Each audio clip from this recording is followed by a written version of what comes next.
Hello, everyone. I'm Jim Garrison, and I want to welcome you to day 252 of Humanity Rising. Today, we want to return to the theme of public health. We do so knowing that 15, 16 months now into the pandemic, people are getting pandemic fatigue, and the indicators of public health stresses are becoming more and more apparent.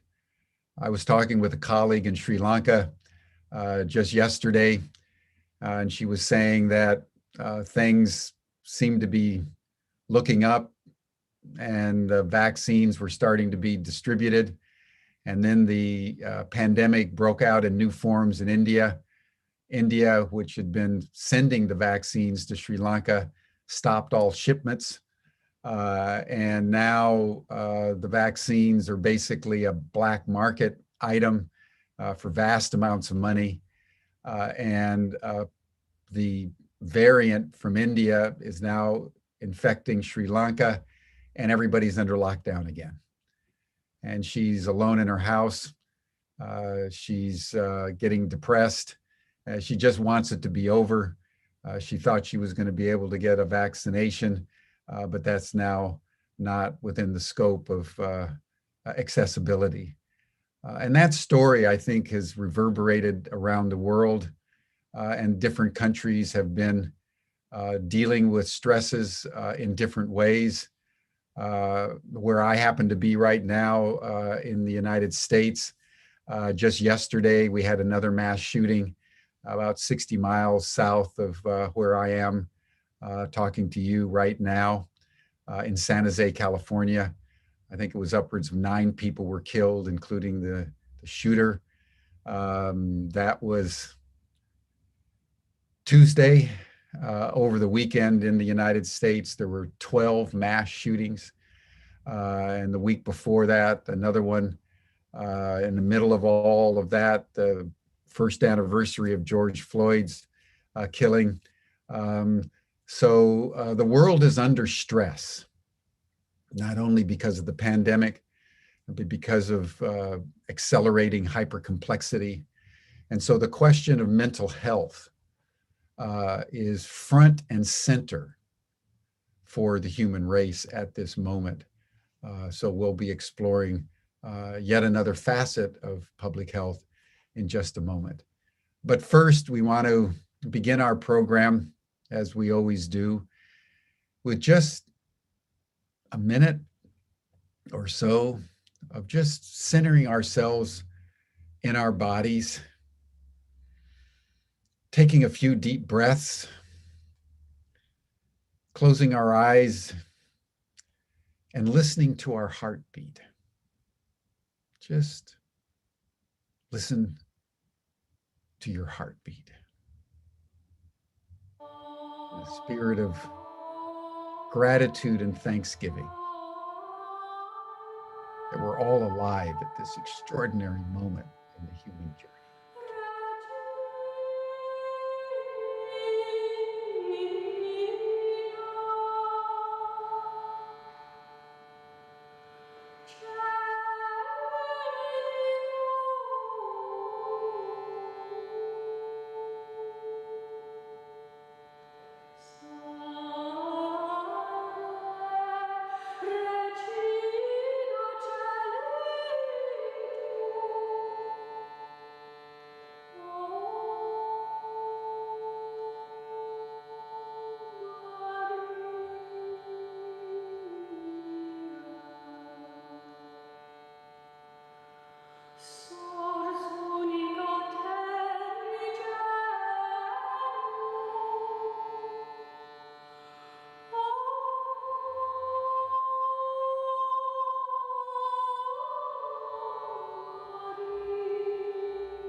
Thank you, everyone.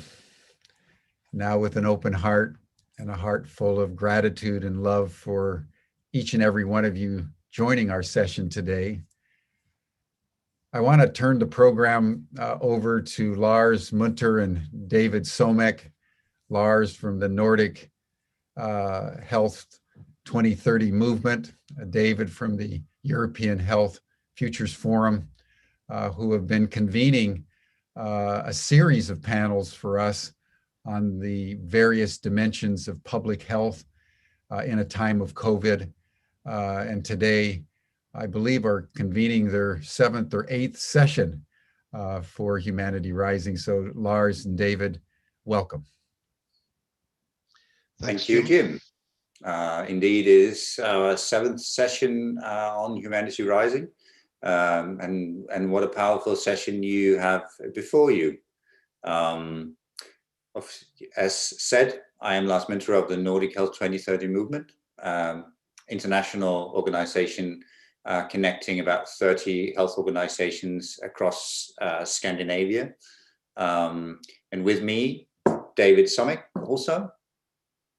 Yes, I'm Network Director of the European Health Futures Forum, which is what it sounds like. It's a European NGO committed to the transformation of health systems in Europe specifically.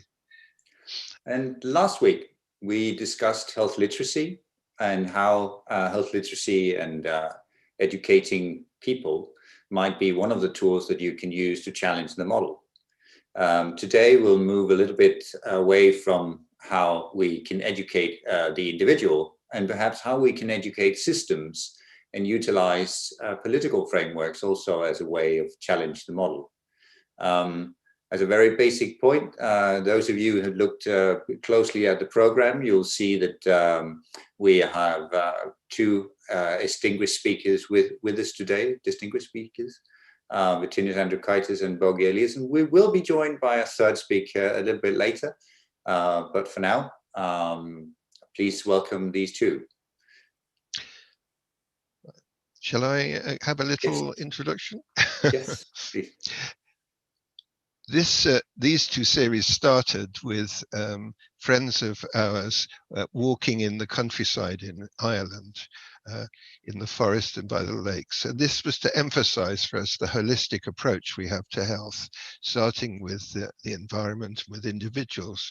And even as we motor up from the Irish forest to the stratosphere of global politics, we always remember these are systems that involve people, essentially. And I just want to give a little introduction. We feel very privileged to have such distinguished speakers with us today. But just to provide a framework, especially for people who don't live in Europe, is something about the European Union.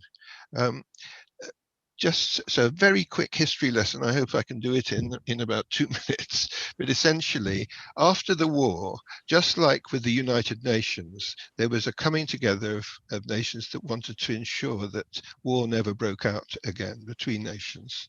But it started, in fact, on a purely economic basis. So there was a coal and steel community set up in 1950, which morphed into the Treaty of Rome, which was in 1957. It was the launch of an economic community, and it involved 6 countries initially: Belgium, France, Germany, Italy, Luxembourg, and Netherlands, with the idea of economic cooperation.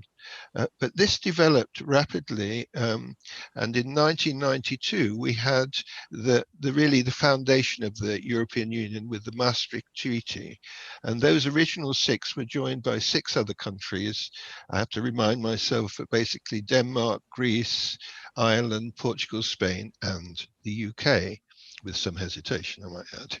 But the whole point of this was that they wanted to establish a labour market which was in effect free of borders. So there was principles here of free movement of labour and of zero tariff trading and so forth.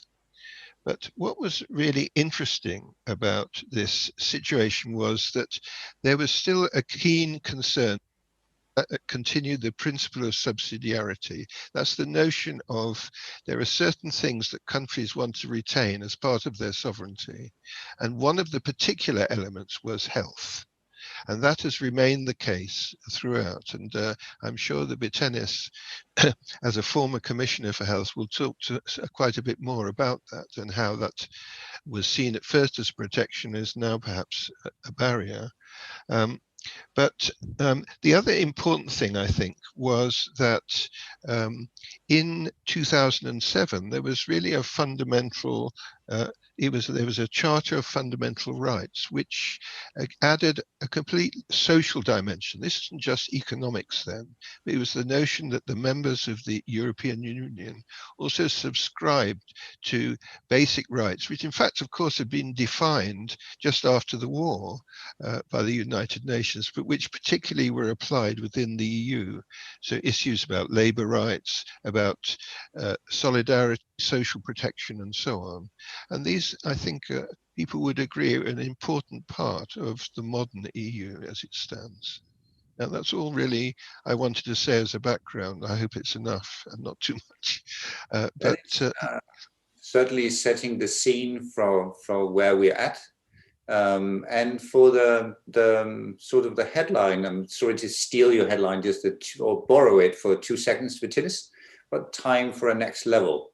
And I think we should definitely give the floor to you, Bitenis, and then engage in a great discussion later about what the implications of your good suggestion might be. Thank you, colleagues. Thank you, like-minded friends, because I am so happy today to be together with you. And we'll start immediately with my presentation, commenting some slides and also answering questions, because I know that I have only maximum 9 minutes, minimum 7 minutes, and to present such idea about European Health Union in 7 minutes, it's quite enough, enough time, let's start from the beginning. Yes, objectives of my presentation are to highlight what is common and different between the US and European healthcare systems in few words, and then to reflect the background and the reasoning of European Health Union, to outline European Health Union related policy proposals with an emphasis on changing European treaties, and to present arguments what added value beyond better health European Health Union may create for the Europeans.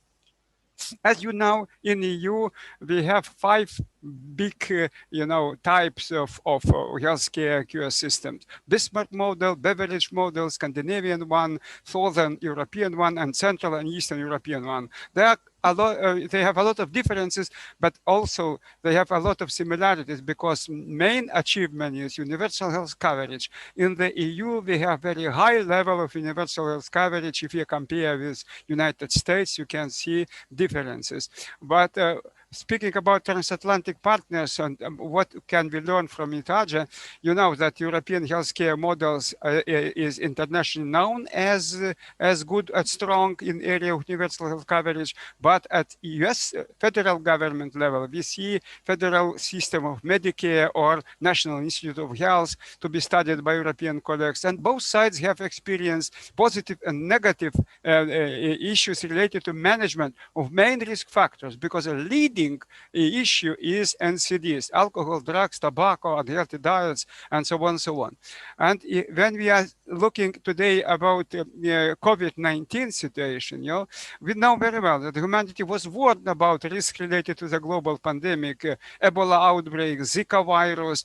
And as you know, I know that in Scandinavian you have very excellent book, Hans Rosling, he presented Factfulness, and in his Factfulness he published message that humanity should understand situation with new global pandemic risks, some like influenza-like viruses are the biggest one. And now we see that it was happened. And of course, Bill Gates also mentioned about, and speaking about NCDs and burden on our societies, on our, budgetary issues and all. And you see that spendings in healthcare are going and growing up and going up. And healthcare workforce is is also going up, because we need more and more nurses, doctors, and so on. And you see that despite those efforts to have resilient healthcare system, we are far from achievement.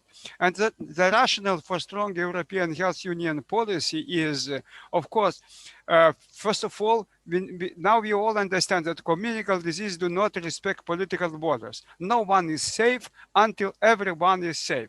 Now we have learned a lot about, and it means that we need to understand that no one country is capable to act against healthcare threats being alone. No one. Just example was by Jim Garrison speaking about Sri Lanka and India. It's a so painful picture. But you know that in front of G20 meeting, I was very disappointed that leaders do not agree to have much strongest pandemic treaty globally, because we need to think about the highest level. Of course, speaking about multidimensional issues and pan-European cooperation, we have good examples at EU level. We have European reference networks, which can allow to treat people with rare diseases, because once again, no one country is capable to treat people with rare diseases. Now we have about 9,000 rare diseases. Only 1,500 we know how can we treat. And diagnostic odyssey with rare diseases is in average about 5-9 years only to diagnose, concretely to diagnose which type of disease we have. And of course, orphan drugs and all those issues require to understand that pan-European cooperation, pan-European solutions is needed.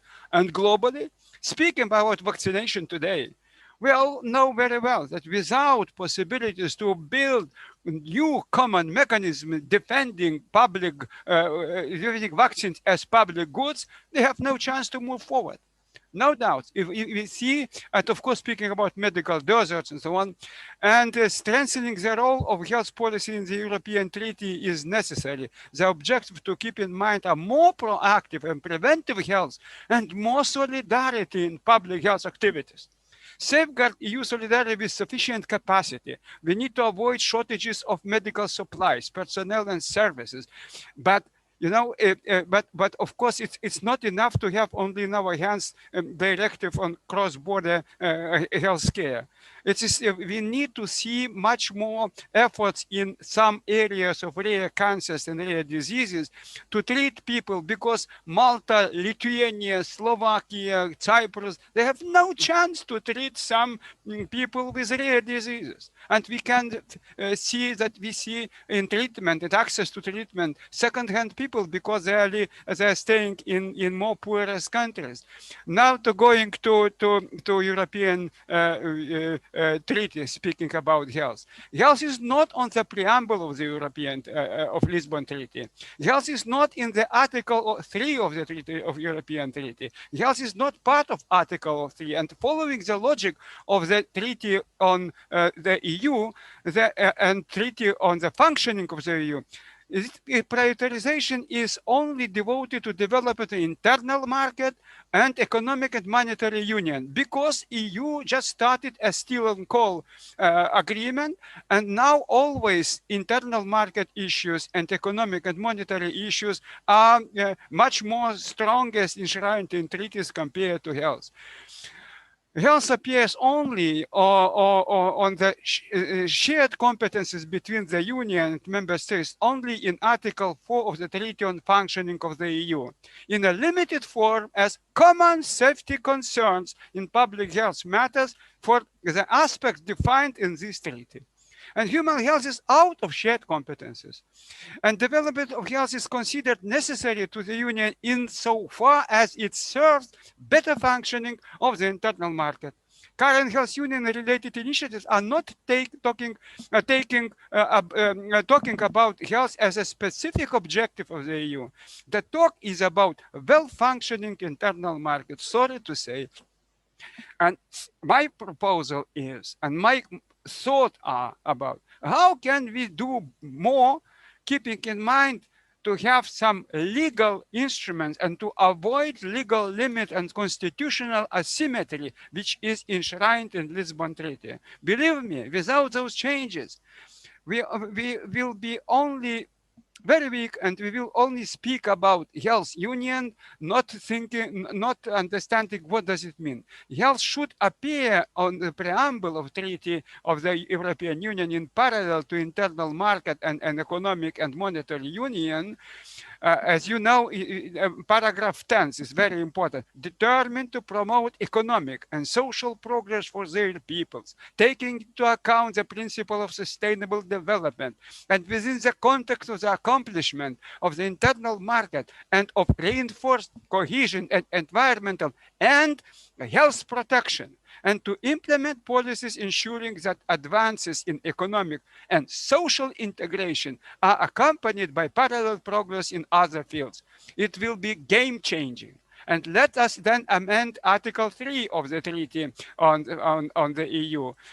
This one sentence, additional sentence, it shall promote universal health coverage by establishing a health union. And then, of course, we can change situation with Treaty on the functioning of the EU. What if amendments are not agreed upon?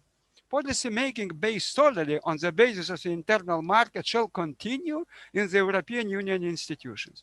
The Europeans would restrict the benefits they would obtain from deeper cooperation on health. Quite likely that after the spirit of comradeship in fighting COVID-19 is over, Europe will witness reappearance of policies that brought the European Union to the brink of disintegration in spring of 2020. You know that what are benefits provided by the European Health Union to general public? The explicit stance of universal health coverage and European Health Union is needed for health, but not limited by health matters. You see, this is more than just deliverables related to contemporary two main pillars. And we think about new one pillar, like just David described.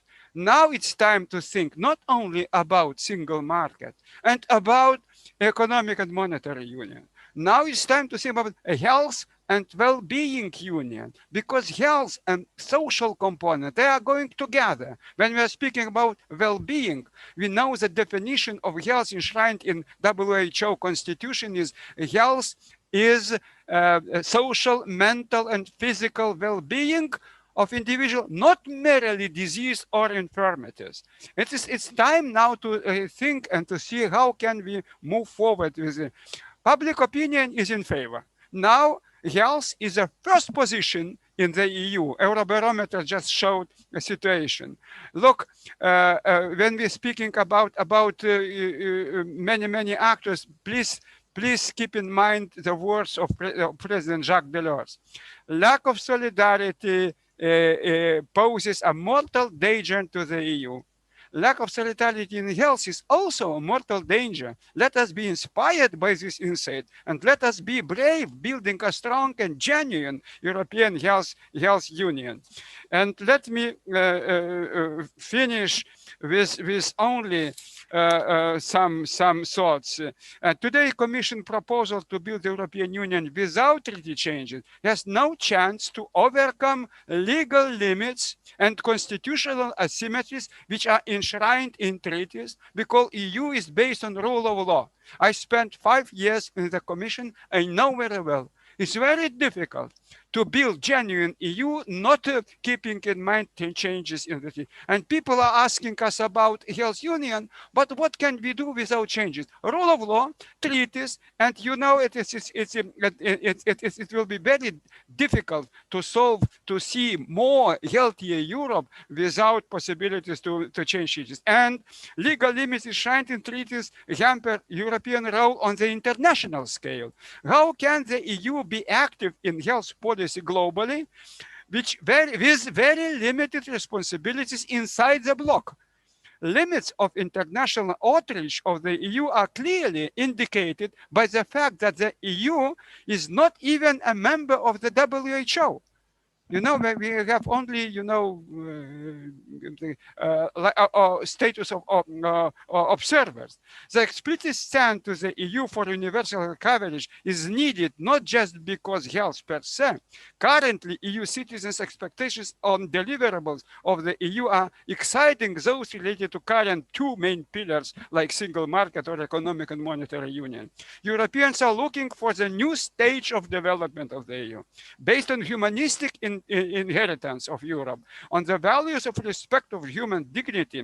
It is time to include the new one pillar, health and well-being pillar, and to see a third level of activities at EU level and globally.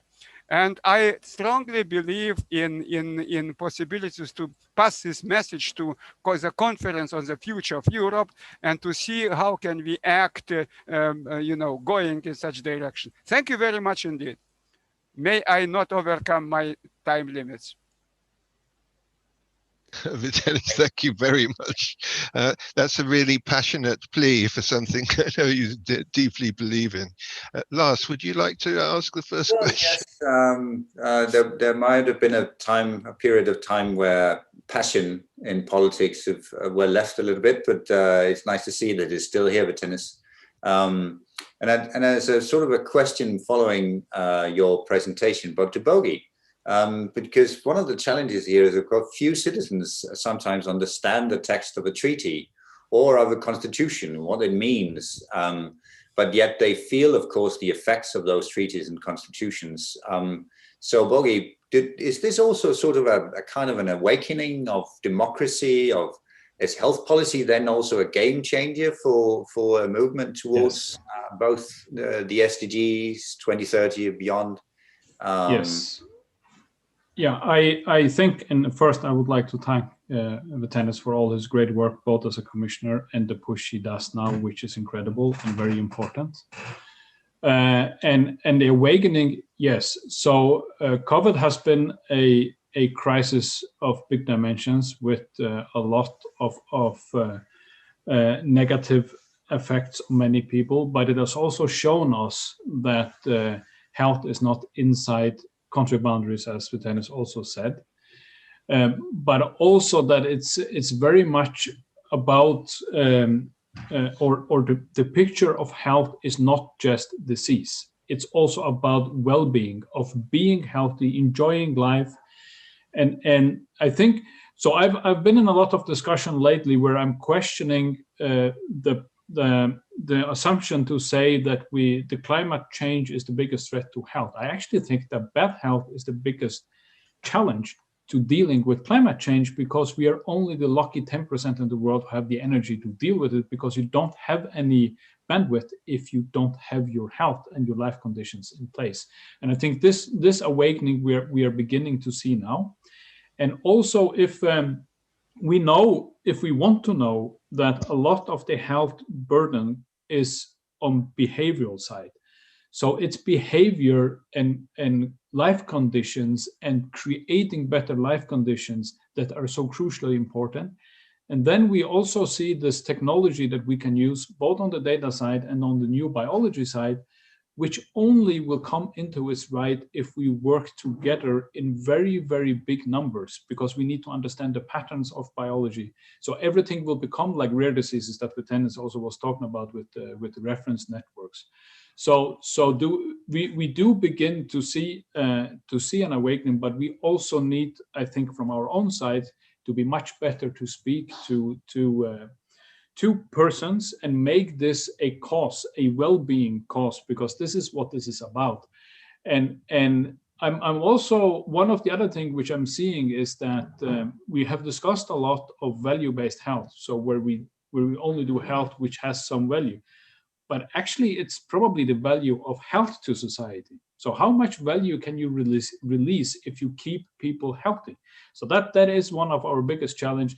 And here the reason why I'm backing so much up around this idea of attendance on the European Health Union is that we need to work together. This is about solidarity across boundaries. This is about binding and bounding individuals. So it's persons first and jurisdiction next, and not the other way around.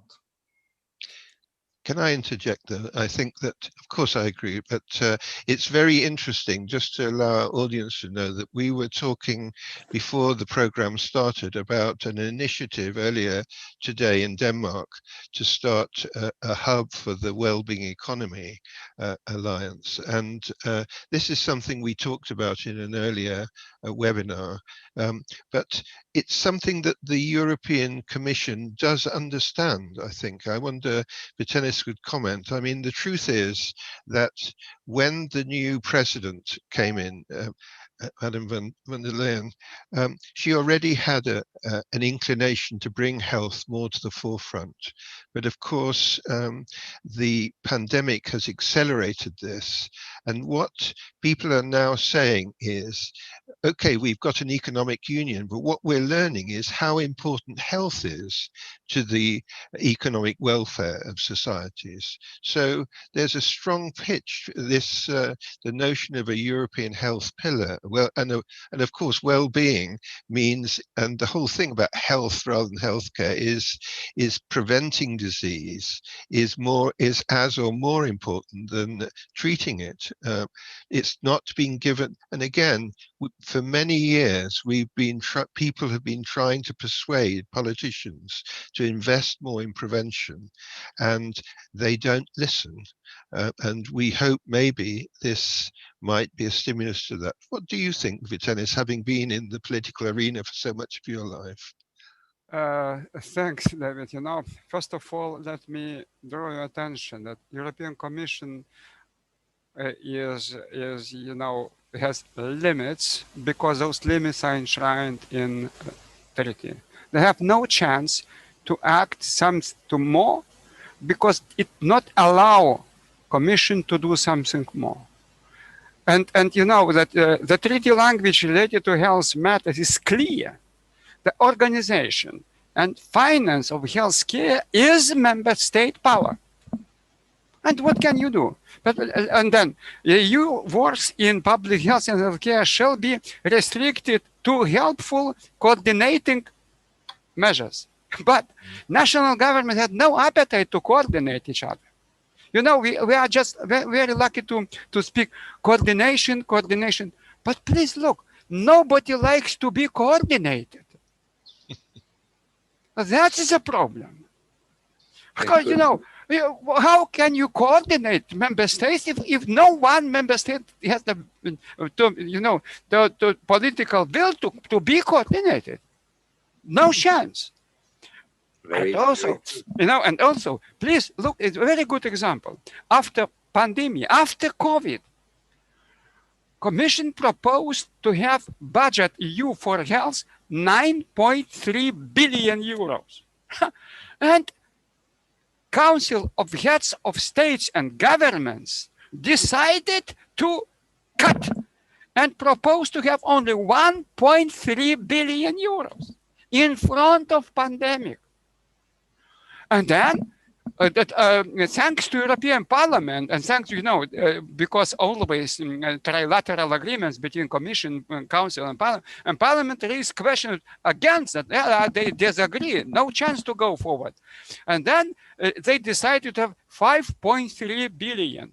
Can you imagine margins? 9.3, 1.2, and finally 5.3 billion euros only for one program, EU for Health.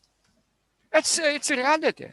And when we are thinking about people, the big gap between people, because people, the demand on health is very high, because it's about well-being, it's about social, mental, and physical. Now mental health issues after COVID pandemic is very high.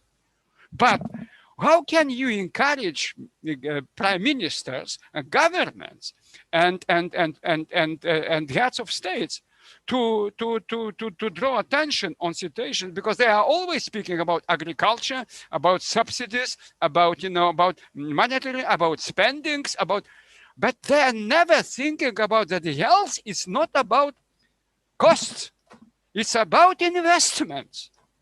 Now we have word human capital, but investment in prevention, in promotion and protection of health, not only about cure and care, about protection, investment in preventative programs is very big. All member states are spending on prevention between 1.7 till 3% of their national budget. That's all. It's ridiculous. Erasmus from Rotterdam said 400 years ago, prevention is better than cure. We know it for 400 years. But why today no one is ready to understand it? And people demand is very high about prevention. And of course, speaking about international health regulation, 2005, legally binding document. And what pandemic shows around us? Totally disaster. Because nobody was ready to address issue and to understand that they have legally binding,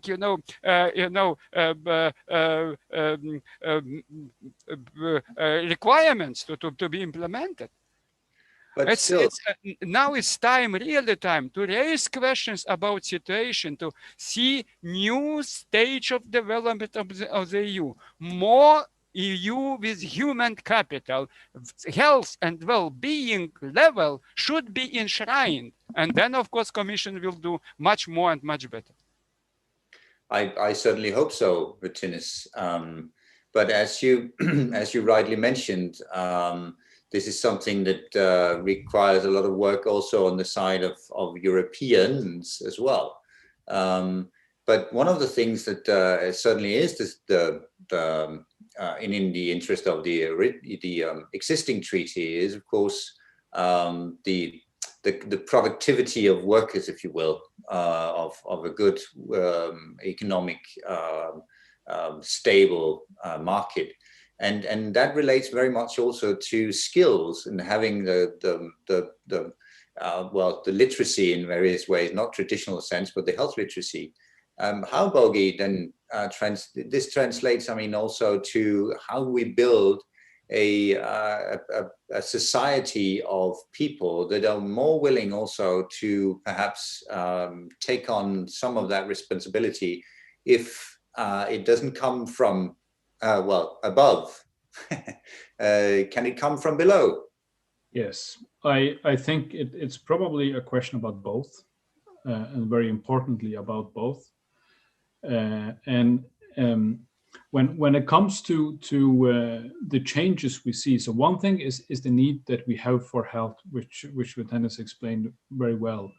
Then the other thing is that we are having some big changes in society, going from an analog to a digital society, which we are still not very comfortable with. And here we do need a new social contract.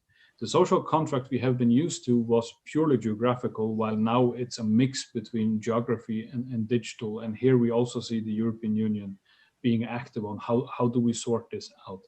And a part of that is education, literacy, which very likely has to start very early in kids' life.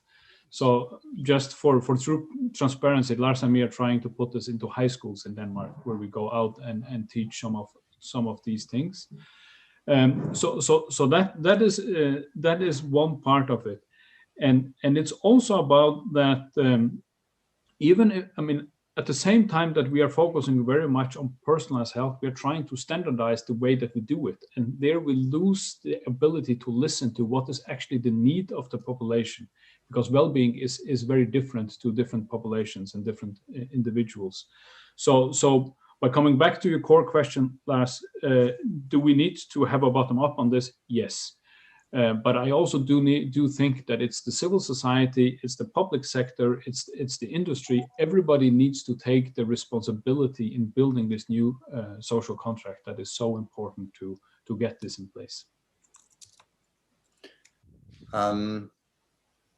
But this then, I mean, we've talked now, our audience today is of course not just Europeans. I know from good experience that you also have a lot of interest in trying to push for better health in South America. So is the picture sort of the same across? I mean, Martinez has rightly pointed to the need for changes of the Treaty of the European Union. Jim started today talking about certain various ways of challenges that challenges the health in the US. We have challenges in South America too. Could you apply those same learnings Yes. to all kinds of places around the world? Yes. So I think so. In our work in Latin America, we have done a conclusion saying that the health challenges are more or less 80% is more or less the same around the world, but the way we need to apply the solutions is very local, and that we need to deal with. But of course, there is a difference with how mature the systems are on different levels and what you can provide in different ways. But the way we have tried to work with it is to say, okay, 10% of the world, which means the 10% richest world and the richest part of the poor countries, 10% of the population in the world, they have what we would say is good healthcare, and the other 90% don't.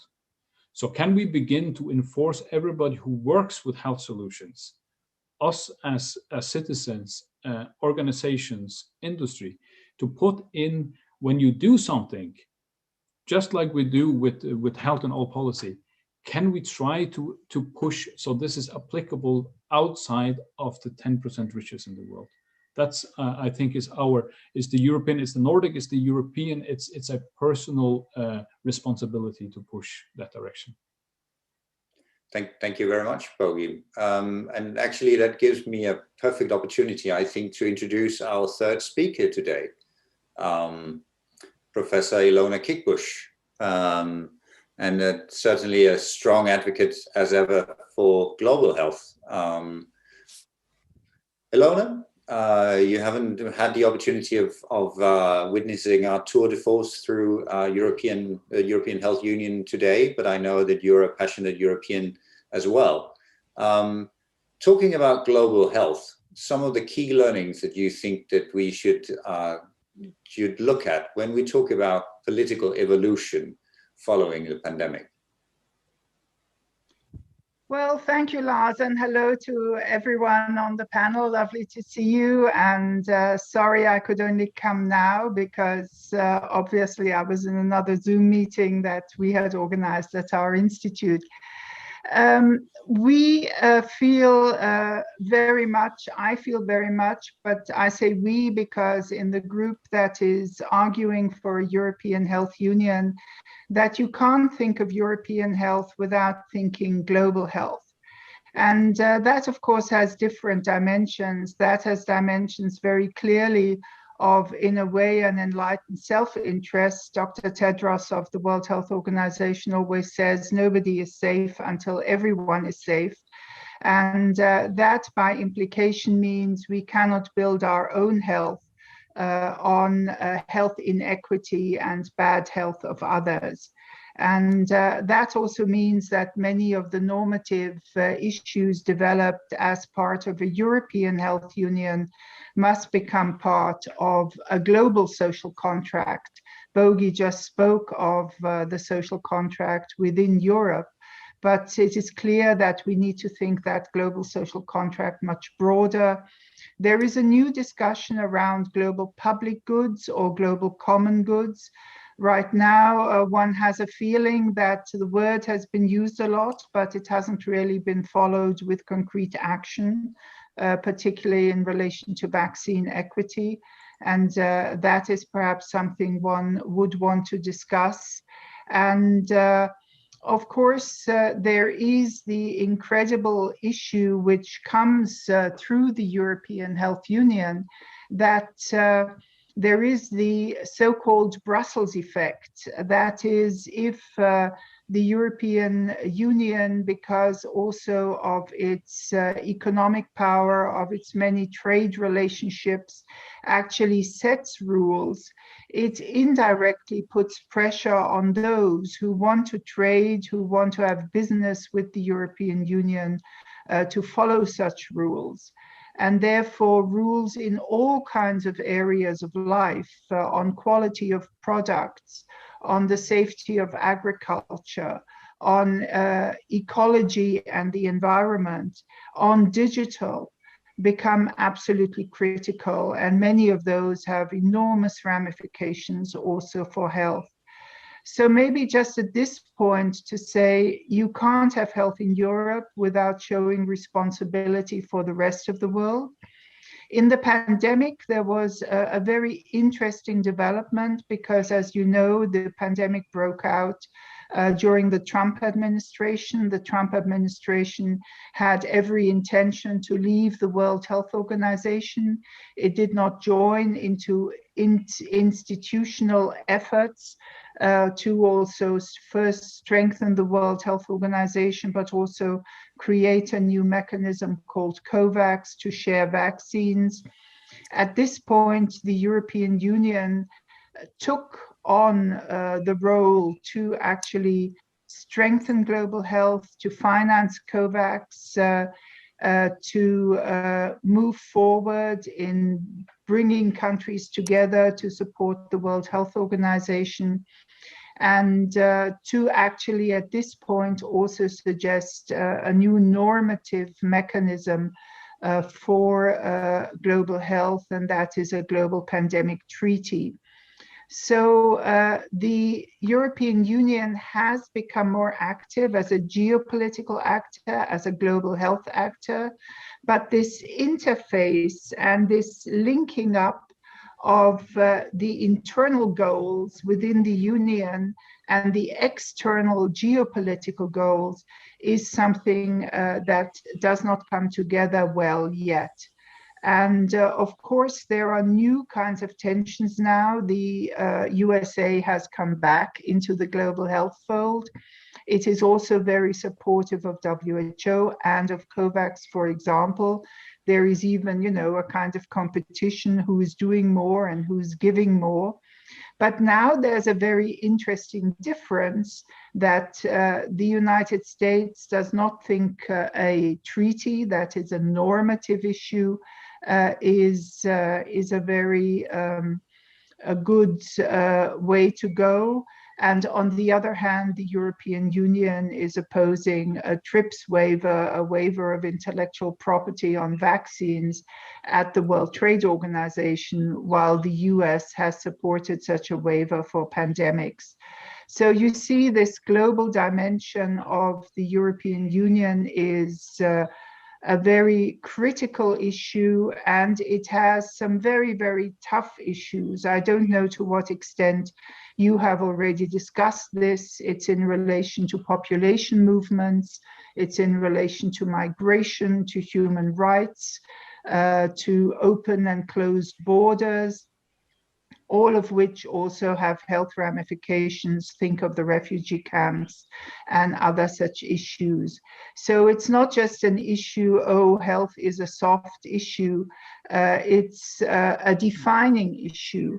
And if Europe also wants to define itself through its norms and through its values, then there needs to be a very intensive discussion of how these values are also reflected in global health and how they contribute to producing global common goods for health and ensuring human rights everywhere. David. Just to comment to support what Elona said. I mean, this issue of values is very central, isn't it? I was interested. When there was this tensions during the Trump administration. You wrote a piece about, you commented on the sovereignty paradox. And it's the same issue in the EU too, isn't it? In a way, the subsidiarity thing is the same kind of barrier where local interests somehow interfere with the principle of common values that is allegedly enshrined, but in practice isn't acted on. Well, definitely, and particularly during a pandemic, there is, of course, the local, the national, the European pressure, us first, us first. And, you know, this will also show itself in the vaccine equity issue. And the complexity shows itself that if you take, you know, the vaccine diplomacy issue, you can see that the European Union actually contributes significantly financially to COVAX and to vaccines. But it did not contribute to sharing vaccine doses when we got to the situation of having a significant shortfall internationally, last not least because of the tragic situation in India. And so right now, you know, this, what the Director General calls vaccine apartheid is growing ever larger. With European countries discussing, you know, vaccinating children, discussing booster vaccines, trying to choose, you know, which vaccine do I want today, whereas the rest of the world, and particularly the poorest countries, are desperate. The WHO has put out a new challenge, actually together with the International Monetary Fund. So this is not just, and this should be important for the European Union. This is an issue of values, most definitely, but it's also an issue of economic survival. Because we see that, you know, the international economic development and losses are growing significantly, and you can't be the world's largest trading bloc, and in the end, you know, you have no one to trade with because you weren't willing to share your vaccines with them. So this is a truly complex geopolitical issue also that deserves the highest attention. We're starting to see that, you know, the European Union is discussing this together with other geopolitical actors. And you know that just a couple of days ago, actually, there was a joint global health summit between the European Union and the G20. It issued a so-called Rome Declaration, but I must say that this was, you know, truly disappointing. It set a number of principles. It did not make any declaration about being willing to either improve or increase the financial contributions or to share in a new way. If you think of all the surplus vaccine doses that many European countries have bought, then it is truly worrying. And this is an issue that will be a driving, not global health policy issue, but a driving global policy issue throughout the whole of 2021, and will decide also on geopolitical alliances over the years to come. China is sharing its vaccines. India was sharing its vaccines before it hit the enormous outbreak. Europe has been exporting, contrary to the United States. We must see that. But one hasn't really yet found a way in which one can really contribute to a global public good that actually should follow the way of European thinking, rather than in a way, put the interests of European pharmaceutical companies first. So in a question then, coming back to what you, Bogi, and Martinez talked about, the logic of what Elona says here is, of course, that while you can establish a European Health Union for the benefit of Europeans, there's a wider and more global consideration to be taken also. Should Europe, should we, as global citizens, also consider how to build better unions, better ways of dealing with health for our citizens, because that's the path forward for dealing with health challenges outside our unions. Can we use the European Health Union as a tool for good, for global good as well? Tennis, do you want to answer? Either Martinez or Bogi, I guess. Okay, may I? Yes, Martinez. Okay, one moment. Okay, do you hear me? Yes. Yeah, okay. Yes, I fully agree. We all should understand interconnectivity. If we will do more strongest EU related to health as global actor, EU can play much bigger role globally. It is very important to say that European Union project is unique project now. Doesn't matter how we can, see achievements and problems. We can see a lot of crises, but European Union is always crisis, but always solutions. But you can see that EU is capable to move forward. And please tell me in which, continent you see such a supranational level of very effective cooperation, not keeping in mind European Union example. EU is now in the good way to move forward, but as I mentioned before, the health dimension within the treaties is very weak one. And if we can, strengthen health dimension into Lisbon Treaty, then we can help EU to be much more effective globally, because it is interconnectivity. You can't separate EU as global actor if you have no chance to give European Union much more powers related to health issues. Of course, complexity is very important. And from my point of view, today is good time to raise questions about EU global health, dimension, keeping in mind that we need to strengthen EU health dimension within EU.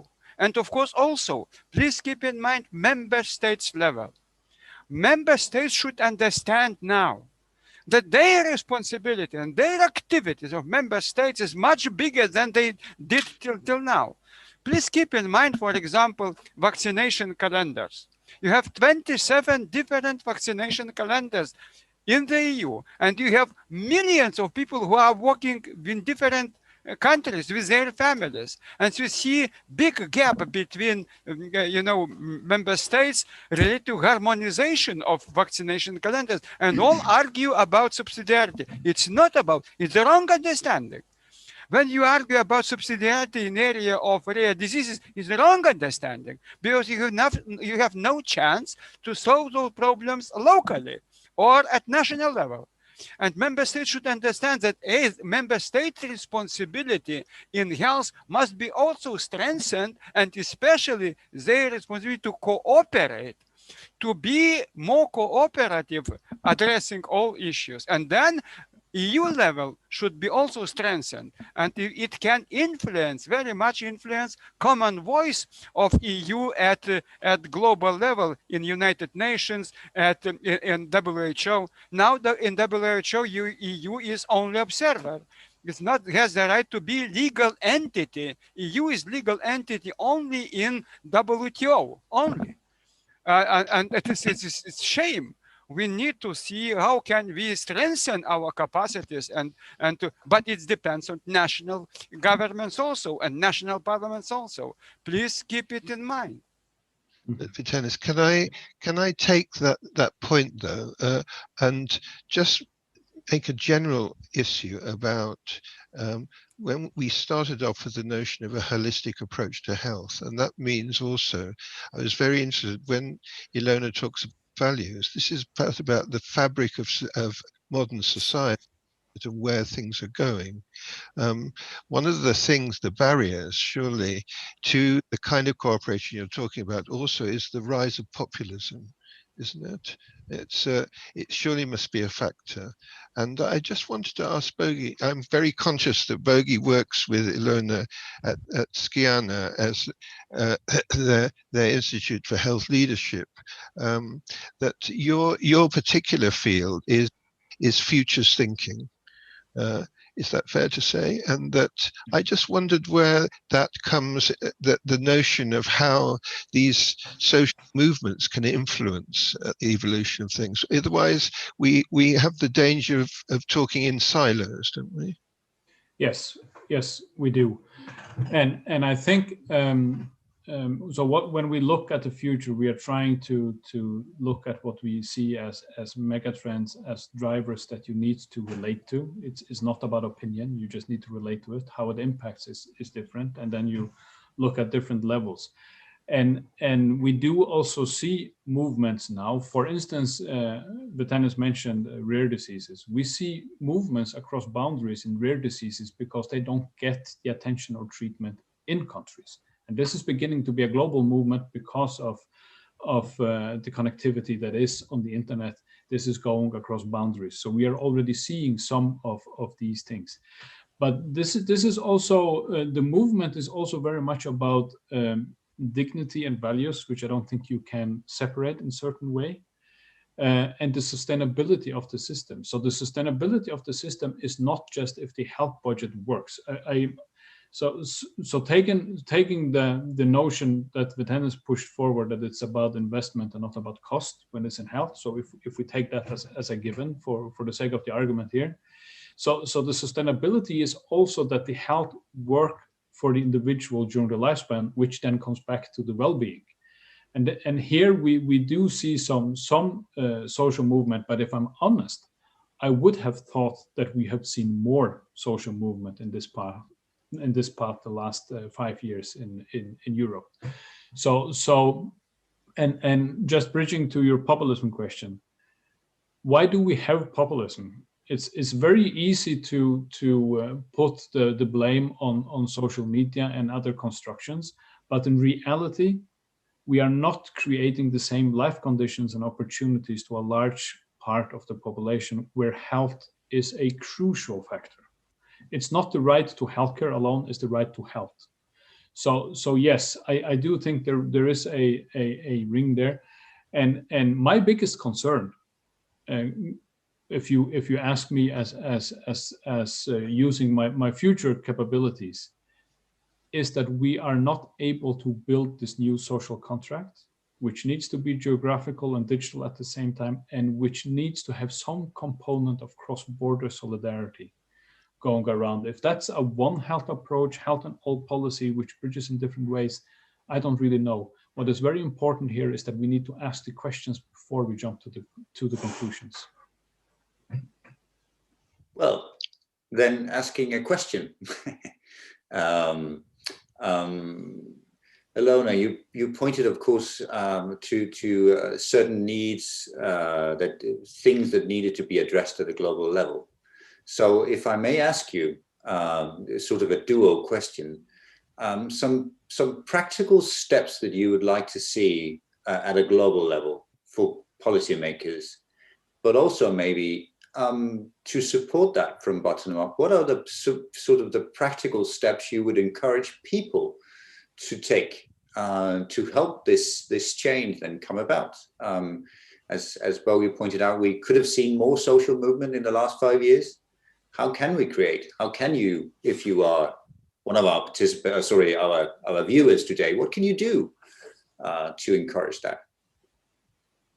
Well, I think there's a number of dimensions. We did have a project on democracy and health, and one of the issues that we looked at, and that was partly also, David, linked to your question around populism, etc., is that we at this stage have a strange interface between what we called health and digital literacy and civic literacy.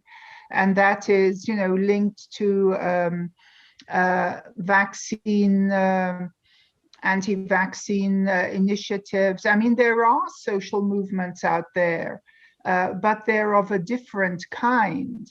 And I think, that's something we have to keep in mind. And they are social movements that are only partly in the streets. They are in the digital sphere. And they are not focused on, your own environment and your own nation state only. We actually can see very clearly that some of these movements are significantly influenced from across the border, and for as a very clear strategy, actually using health to disrupt society and democracy. So something new is going on in terms of social movements, and we have to watch that very carefully. So on the other hand, we need those other kind of social movements to come together much more. And they need to come together, not issue by issue by issue. We've had that in global health. We've had people fighting for malaria, for take any disease, for AIDS, for tuberculosis, for non-communicable diseases. And partly they've been incredibly successful in using a charity model, strengthening investment for that disease. And that's been an important dimension of global solidarity, that people in the global north are aware, take the One movement, that they're really aware we need to help produce health in developing countries. But that's no longer enough. It's no longer enough because the charity model doesn't work anymore. We need to have a model for this social contract, and therefore which includes common goods. And that means new forms of financing and new ways of sharing. And that means, creating that new movement, which also helps us understand that democracy is also something that crosses borders, and where we need to build alliances and take them forward. So I think it's some of these we have to move also because we're on about health and well-being, because we're on about One Health, we're on about planetary health.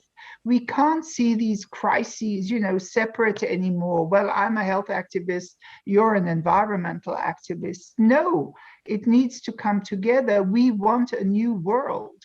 And that's why I was so happy to have Greta also speak about global health, to have her speak about vaccines. So we need to bring, as movements, these agendas together and push the decision makers also to enable organizations to address these issues in new ways. And that's why, at first instance, people might say, well, why should we be involved in a movement to better finance the World Health Organization? Well, you should be involved in such a movement because it integrates issues. It doesn't have, the World Health Organization as the poor sister with a minimum budget compared to the billions that are available for HIV/AIDS. Now, I'm happy there's billions for HIV/AIDS, don't misunderstand me, but we need to bring these agendas together. And when we support HIV/AIDS, we need to build health systems. We need to build primary health care. And it's that systems approach that social movements need to start pushing on policymakers. It's absolutely critical. We can't afford to think small anymore. And that's a really, really, really significant challenge that we've got to get our heads around. And that's why I like it when Bogi talks about a social contract. That's why I like it that we want a European health union, pushing health up the agenda. But that's why I say it can only be global. What does a European Green Deal help if the rest of the world doesn't act as well, and if we don't help the poorest countries to actually fulfill obligations and build sustainability? I don't think there's anyone on this panel who would disagree with you. The problem, isn't it, is people set in a particular kind of thinking, isn't it? I mean, this is the I'm very interested. You mentioned the systems approach. I was talking to a professor of systems theory, and I was saying, "What's new?" He was saying he's been surprised that there is evidence, certainly in the UK, talking to government people and policymakers, that they begin to understand the systems stuff and recognise how important it is.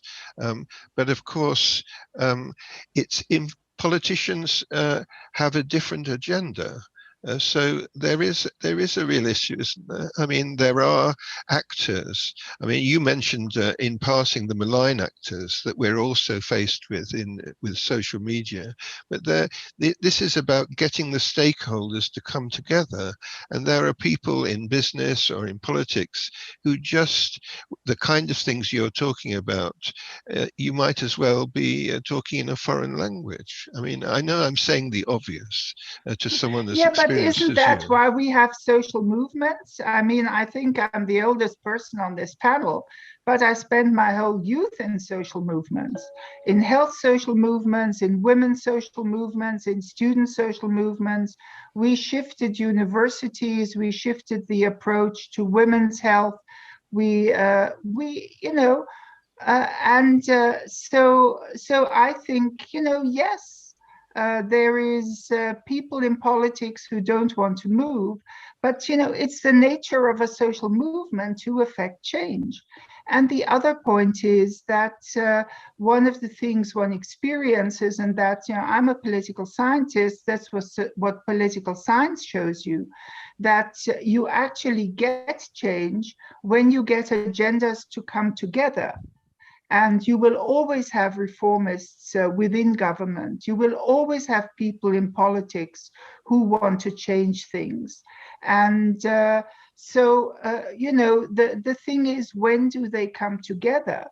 But I mean, just the whole experience of my life, even working, in a big tanker like the WHO, is you try to get the system to change, and that's your role if you want to change the world.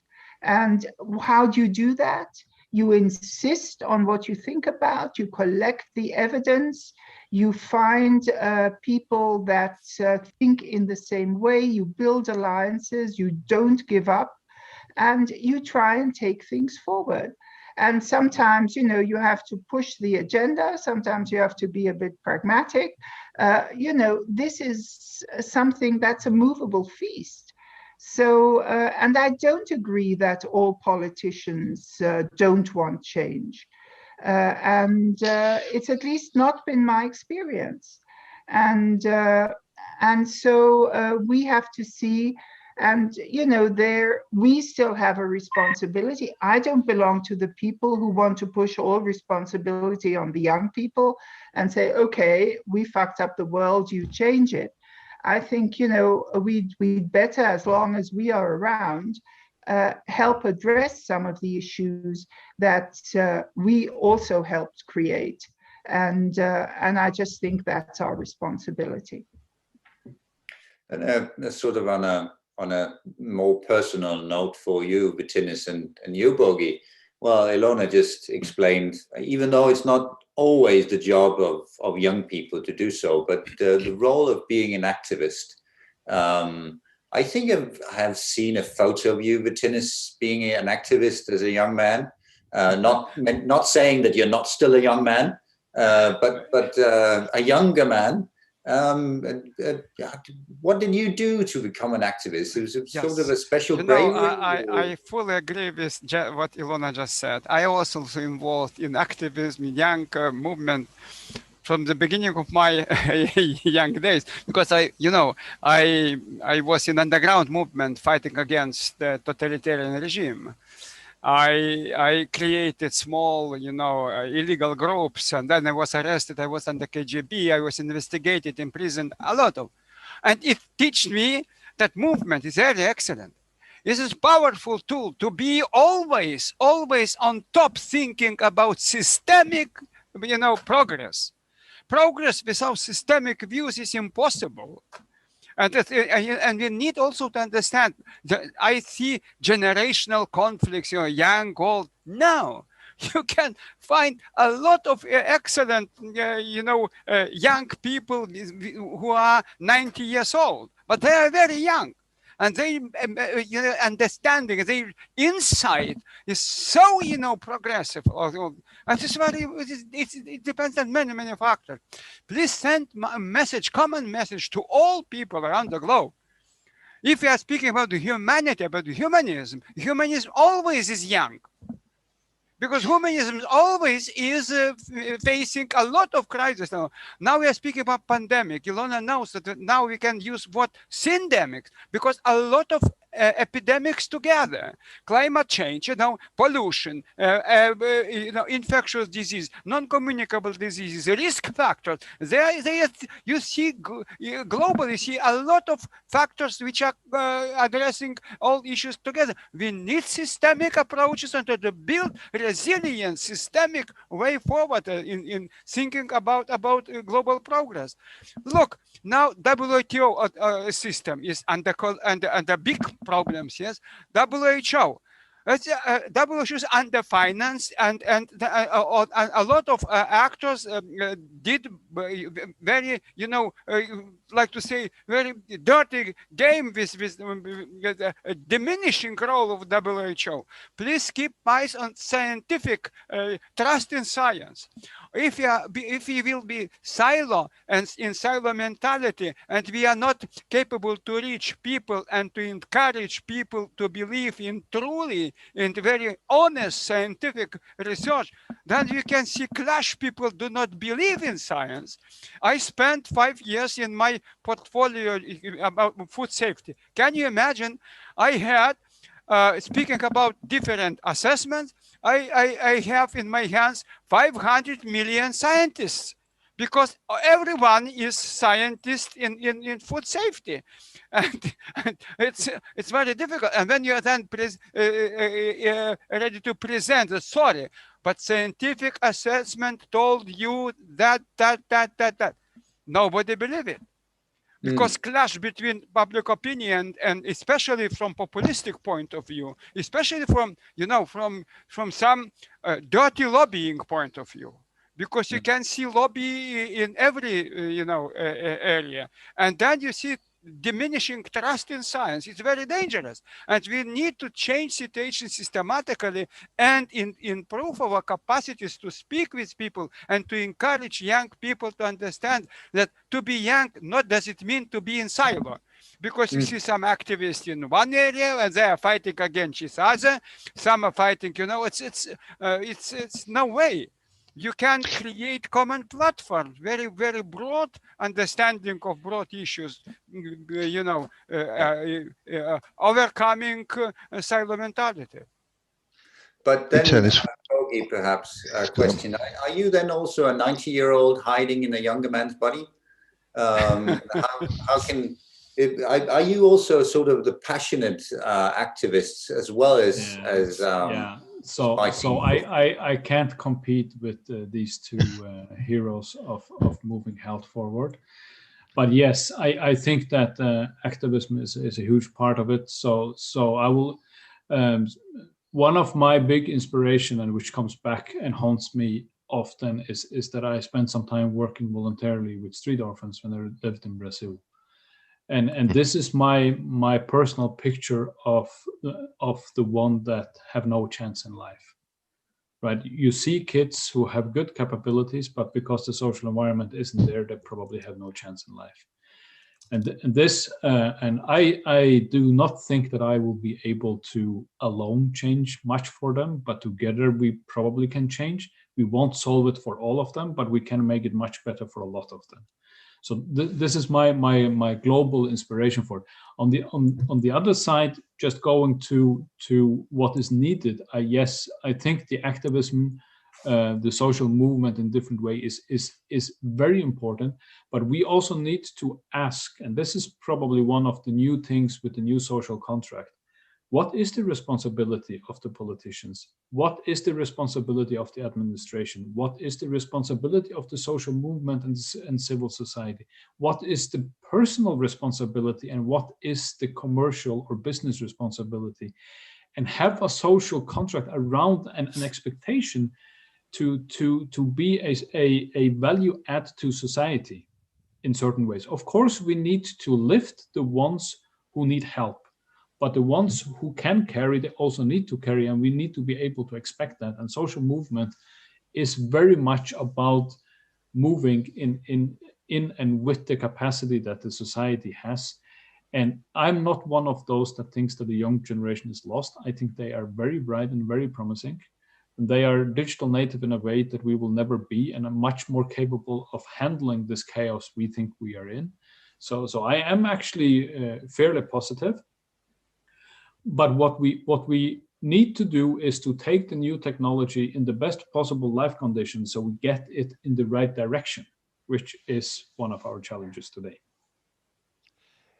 Elona, can we ask you as a kind of wrap up, I mean, everyone seems to be pointing in the same direction, but recognizing what a huge task there is. Can you leave us with some encouraging comments? Well, not much difference from what I already said. I think we're in a truly defining historical phase, not just in global health, but our societies, our planet is really, shifting gear. And there are enormous tensions, the kind of tensions that we didn't want to see the last 20 years, potential crises and real crises. And one of the things people are finding so hard to deal with is that many of them are not, tangible in everyday life. And then one thinks, leave them over there. And I think that is really the challenge. And it's an intellectual challenge. It's also an emotional challenge because you don't want to live with fear. I grew up under the fear of the atom bomb. And we were continuously taught, tomorrow the bomb can fall. And it wasn't very productive in a way, So I really think there is a tremendous challenge, and a challenge is and must be an opportunity to redefine the world. And we just have to take on that challenge. I mean, if you believe in change, if you believe in the world, if you believe in people, you say, we want a better life. Let's take the constitution of WHO. We want, an understanding that health is more than the absence of disease. We want well-being. And well-being means addressing all those determinants that Bogi spoke about, the commercial, the economic, how do people get a good life?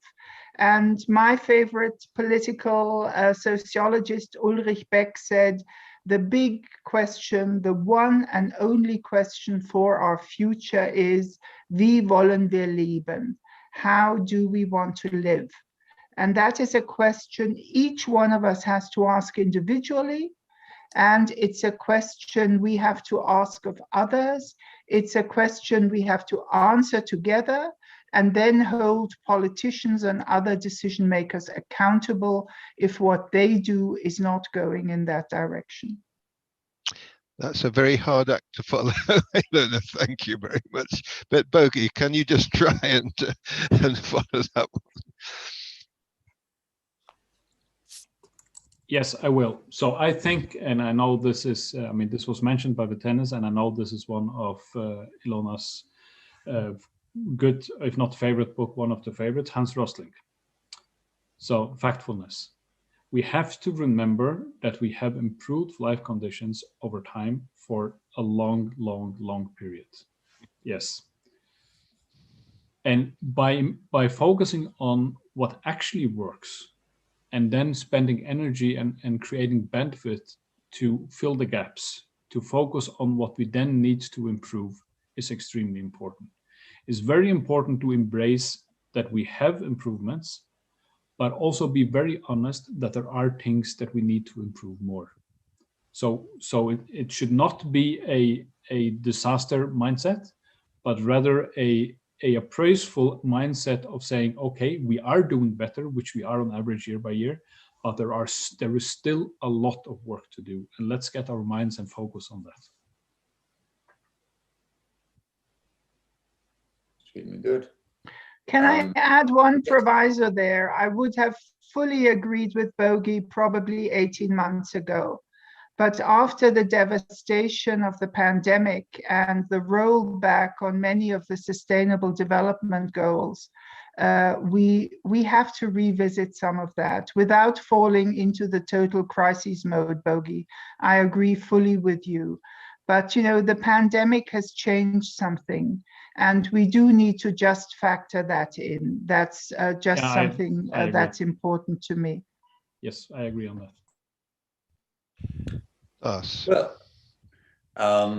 it's been an absolute pleasure to be in the room with three, young activists like you. And well, David, you can be a young activist today as well. Oh, thank you. I'm the oldest one, actually, in the room. But it's time actually to wrap up and say a warm thank you for being here. We hope, of course, to share the message, not just today, but in where we can, about change and the power of the individual to change, well, even large institutions like the European Health Union, or the Union at least to begin with.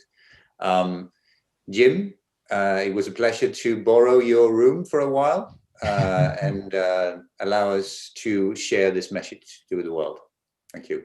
Well, Lars, David, Vitenis, and Bogey, and Elona, thank you so much. This has been one of the more energetic discussions and dialogues we've had for some time on Humanity Rising. So I thank you. A couple of quick comments just as we wrap up. Vitenis, your remark that this notion of prevention being worth more than cure from Erasmus is a fundamental point, I think, to just pause for a moment around. Because actually, you can go back to Hippocrates, the father of Western medicine in ancient Greece. He said the same thing. But it's worth just noting about us humans that in no sector that I can think of do we exercise prevention over cure. If you think about the precautionary principle in science, just this observation that, wait a minute, just slow down before you rush off the cliff with the next technological development and see the impact, almost no one does that. There's something about how humans are constructed, is that the right word, or shaped, that somehow we don't stop to evaluate until the crisis is about ready to consume us. And if you look at almost all the social developments in the last several hundred years, they have never, to my knowledge, come from the prevention more than cure principle. They've always seemed to emerge as a reaction to a crisis. That's what's happening right now in the pandemic. So I just think it's worth all of us just contemplating the point that you were making, that somehow we've got to slow down in our psyches long enough and collectively enough to begin to evaluate future consequences of actions that are done without proper reflection. And that if we would emphasize prevention more than cure, we would go a long way to solving many of our problems. So I just want to acknowledge the fundamental nature of that comment. And then Bogi, I was struck by your inversion. You know, normally we think without thinking much, yeah, climate change is the biggest health crisis of our time. But you're absolutely right. Our health crisis is the biggest crisis in dealing with climate change. You know, it's our inability as a general public, much less in the political sphere, to mobilize the psycho-emotional and I would say social capacity to deal with these crises in the kind of comprehensive, proactive way that you are calling for and this whole group has been discussing, which in my mind accentuates even more deeply the importance of public health, particularly at a time such as ours when the pandemic, a year and a half on, is really beginning to become seriously corrosive on our capacity to respond creatively to crises. And then Elona, I just loved your notion and passion for activism and goodness in nooks and crannies everywhere. You know, it's very easy for us to blame the politicians or the corporations, but my experience is very similar to yours, and it's been underscored by Humanity Rising. There are good people working their hearts out 24/7, 365 in every sector of society. And there is, of course, a sludge in bureaucracies worldwide, but there's also goodness and the capacity, because of that goodness, to form the kind of alliance structures that I'm sure you're engaged in cross-sectorially, so that we can in fact solve many of these problems increasingly at a global level. So I just wanted to underscore that optimism, because I think activism only flourishes when there's a deep and abiding certainty of the potential for a positive outcome. And in that process, allies as well as enemies pop up in all kinds of unexpected places, and we need to be nimble enough to find them and work with them or to avoid them, as the case may be. So Lars and David, you've knocked it out of the park, as we say, on your 7th session one more time. Deeply grateful for this dialogue about the European public health arena and how the rest of the world can learn from it as we proceed into the future, where public health is going to become more and more acutely present in all of our lives. Just as an example, I'm here in California. We had the fire department come to our house. We're in the middle of a little city, San Anselmo. And they said, this year is the driest year in recorded California history. And it's only May and the fires have already begun.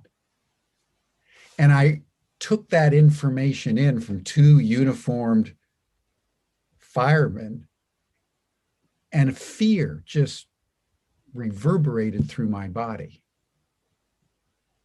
as I realized that, you know, we've had to cut the bushes and do all kinds of things around the house, and the fire season hasn't really even started yet. But that's affecting my mental health. It's affecting my emotional health. And when you think that we're meeting multiple crises on all fronts, our individual and collective capacity to maintain a sense of well-being and resilience in the face of what's coming is being sorely tested. And your sessions are really enabling us to think much more deeply and in a way that's empowering us to keep the kind of fortitude we all need given the world in which we currently live. So thank you both very much for convening these sessions. And then tomorrow, everyone, we're going to be delving into the issue of grief in a time of COVID. Almost all of us know of people who've contacted COVID and have died from COVID.